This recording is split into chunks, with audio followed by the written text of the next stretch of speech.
Revelation chapter 20 verses 1 to 6. And I saw an angel coming down out of heaven, having the key to the abyss, and holding at his hand the chain. He seized the dragon and the ancient serpent, who is the devil or Satan, and bound him for 1,000 years. He threw him into the abyss, and locked and sealed it over him, to keep him from deceiving the nations anymore until the 1,000 years were ended. After that, he must set free for a short time. So hindi ko na po babasahin yung buong verse dahil magkukonsume po tayo ng too much time. Sobrang habang oras, and ayun, limited lang ang ating oras dito sa ating daily devotion. Kaya we must use our time conveniently. So mabalik tayo sa ating tatalakayin. Ang tatalakayin po natin ngayong araw sa ating daily devotion ay ang premillennialism. At ang unang pong katuruan na natutuhan ko ngayong araw kay Pastor Russell Ocampo ay Kingdom, King Jesus transforms the world. Sa ating daily verse po, which is the Revelation chapter 20 verses 1 to 6, pinapakita po na ang ating Panginoon sa Kristo ay maghahari bilang hari. At yun po yung bahagi ng tinatawag na Millennial Kingdom, yung isang 1,000 years na paghahari ng ating Panginoon sa Kristo. Sa panahon po na yun, si Satanas po ay bibilanggo o ikukulong kahit wala po siyang kakayahan na mantaya o man-deceive ng mga bansa. Ibig sabihin po nito, magkakaroon po ng kapayapaan, ng peace, ng justice at ng katuwiran sa mundo sa ilalim po ng pamumuno o paghahari ng ating Panginoong Jesucristo. Ang kingdom po ay hindi lang isang lugar, dito po isang panahon kung saan ang ating Panginoong Jesucristo ay aktibong nagtatransform ng mundo. Ibig sabihin po, binabago niya po yung mga sistema, binubuo niya po yung sirang lipunan, at ibinabalik niya po yung ayos ng lahat ng bagay. Yung tayo pong mga mananampalataya na tapat po sa Kanya ay mabubuhay muli o magiging resurrected at maghahari po kasama niya. Kaya yung kingdom po ng ating Panginoon sa Kristo ay hindi lang tungkol sa kapangyarihan, hindi sa pagbabalik ng peace o ng shalom kung sa Greek word o anong Greek word ba yun? Basta sa Jewish term ng peace, which is shalom.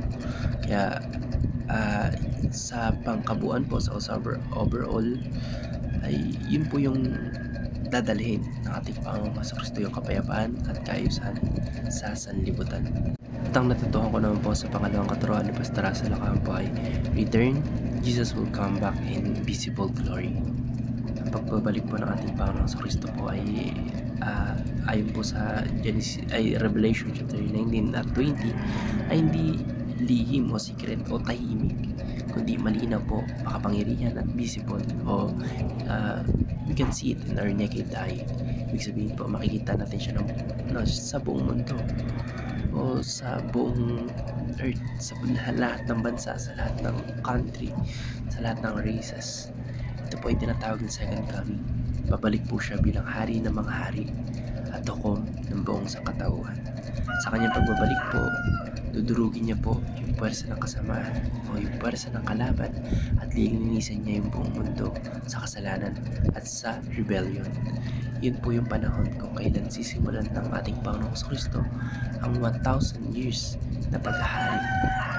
Sa context po ng ating daily verse, ito po yung punto kung saan na-establish po yung kingdom. Pero yung return po ng ating Panginoon sa Kristo ay isang turning point mula sa current na kalagayan ng mundo, which is puno po ng gulo, puno po ng kasalanan, at puno po ng kahirapan, patungo po sa isang panibagong panahon ng muling pagbangon at pag-asa ng buong mundo o buong sangkatauhan.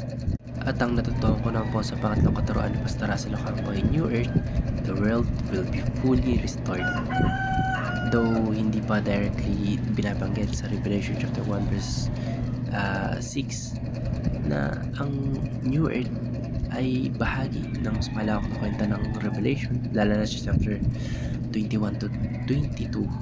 Pero yung 1,000 years po na yan, paghahari ng ating Panginoon sa Kristo ay paghahanda o preview ng darating na lubos, panunumbalik na lahat ng bagay. Sa dulo po ng lahat, lilikhain po ng ating Panginoong Diyos yung isang bagong langit at bagong lupa. isang mundo po na wala ng kasalanan, wala ng paghihirap, wala ng kamatayan, o wala ng sakit.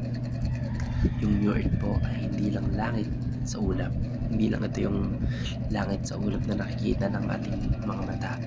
Ito po ay isang tunay at physical na mundo na restore sa original netong layunin. Makita po natin na ang mga banal ay mamumuhay kasama po ang ating Panginoong Diyos. Hindi na magkakahiwalay.